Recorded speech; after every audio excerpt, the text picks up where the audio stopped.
The Creature by Trevor Allen.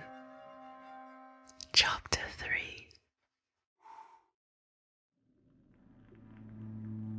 The next morning, I delivered my letters of introduction and paid a visit to some of the professors. Chance, or the influence of some angel of destruction, led me to Dr. Waldman, professor of chemistry. Victor, the ancient alchemists promised impossibilities and performed nothing. The modern masters promise very little. They know that lead cannot be transmuted into gold and that the elixir of life is an illusion. But these scientists, whose hands seem only made to dig in the dirt and their eyes to look through the microscope, have indeed performed miracles. These were the words of fate spoken to destroy me. They penetrate into the recesses of nature and show how she works in her hiding places. I felt as if my soul were fighting with a palpable enemy. They ascend into the heavens. They have discovered how the blood circulates and even the very nature of the air we breathe. One by one, the various locks were opened which guarded my mind. They have acquired new and almost unlimited powers. Chord after chord was sounded. They can command the thunders of heaven, mimic the earthquake, and even mock the invisible world with its own shadows. Soon I was filled with one thought. Fear. One idea. Fear of the unknown. One purpose. That is all that holds us back.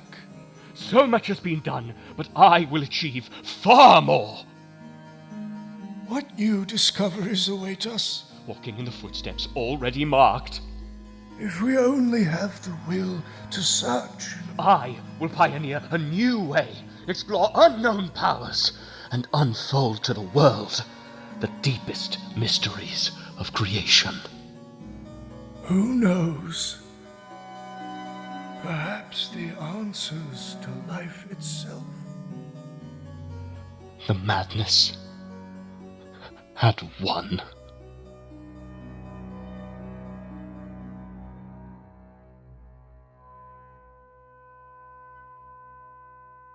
I made a discovery of great importance.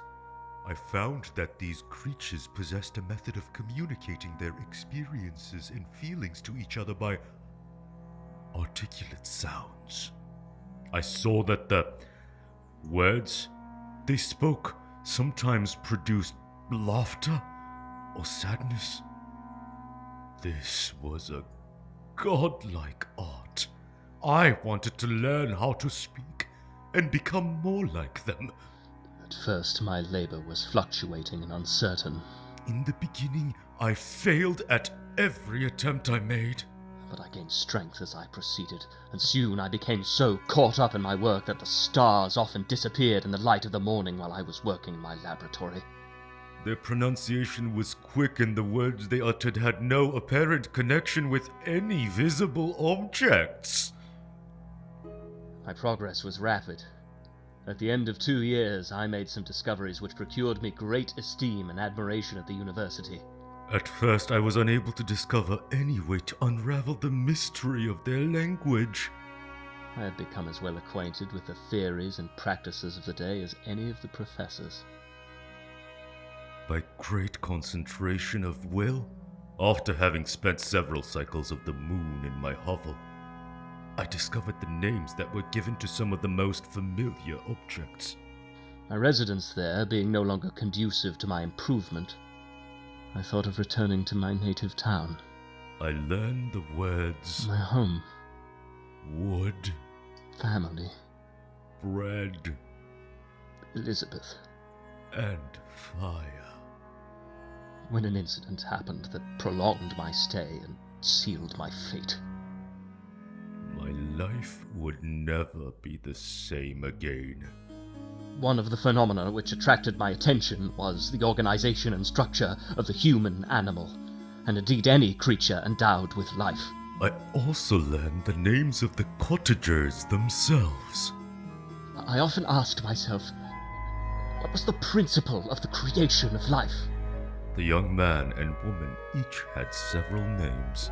How many questions are we on the brink of answering if cowardice or ignorance did not restrain our inquiries? He was brother, son, and Felix. She was called sister, daughter, or Agatha. I applied myself more particularly to the problems associated with the spark of life itself. But the blind old man had only one name. Father. Where does it come from? Why does it end? Could it be prolonged or even artificially created?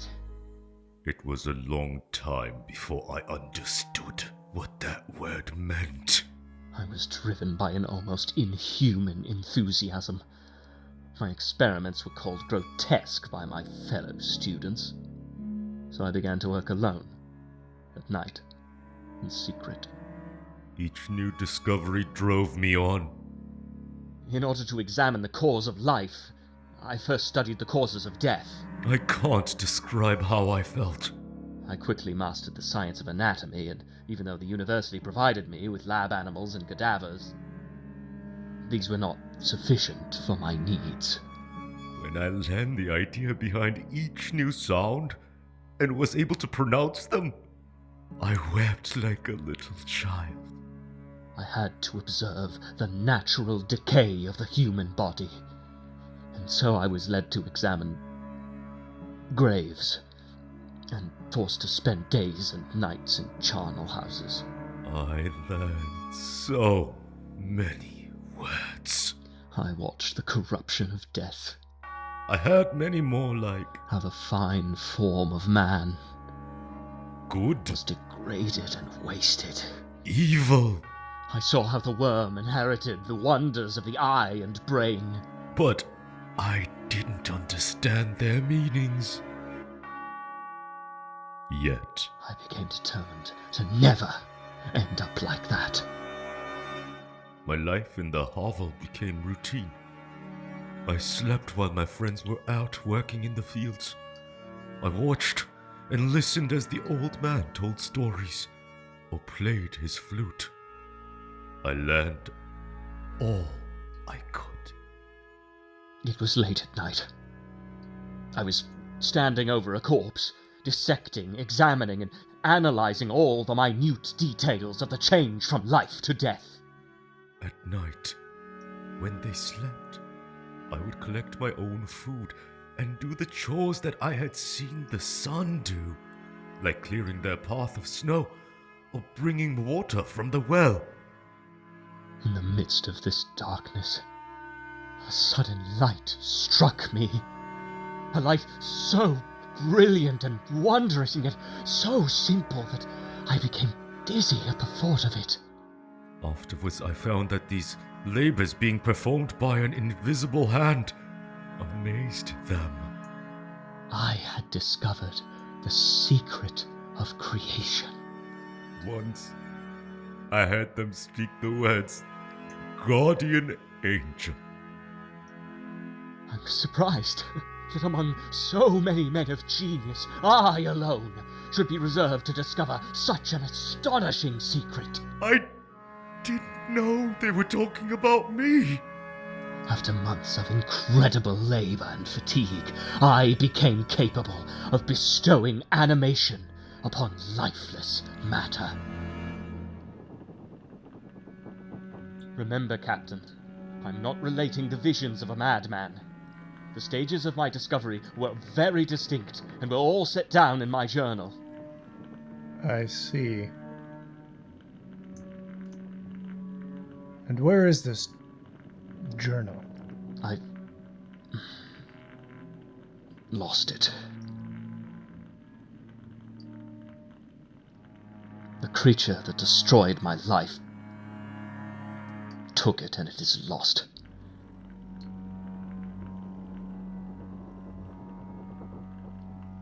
My friend, I see by the look in your eyes that you expect me to tell you this secret. Listen to me, and you will understand why I am reserved upon that subject. I will not lead you on, as innocent as I was then, to your own destruction.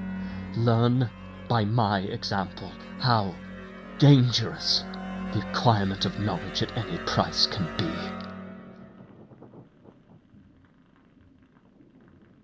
Our cast included Paul Rosenfield, Filip Hofman, and Bora Koknar. The entire production was under the direction of yours truly, Alika Spencer-Koknar, and stage managed by Miranda Whipple. Original composition, sound design, and sound engineer for this presentation created by Gregory James Holmes. Video elements assembled by Filip Hofman, and episode art designed by me. This is Alika Spencer-Koknar, Chief Talent Officer at The Dragon, inviting you to return for Chapter 4 in Dragon's podcast presentation of The Creature, written by Trevor Allen. In Chapter 4, Death, Which I Feared, the seasons change, and Frankenstein experiences a breakthrough in his experiments. We flash back to the night that the creature was born and hear what transpired. Tune in next Monday to hear the story unfold. Dragon is a nonprofit that depends upon the generosity and participation of you. No gift is too large or too small to make an enormous impact. You can feed the Dragon directly online at www.dragonproductions.net/CRE donate. All proceeds made from this link will go directly back to the Dragon, as well as the artists that made this podcast possible, because only together can we help the arts thrive. Thank you so much for listening.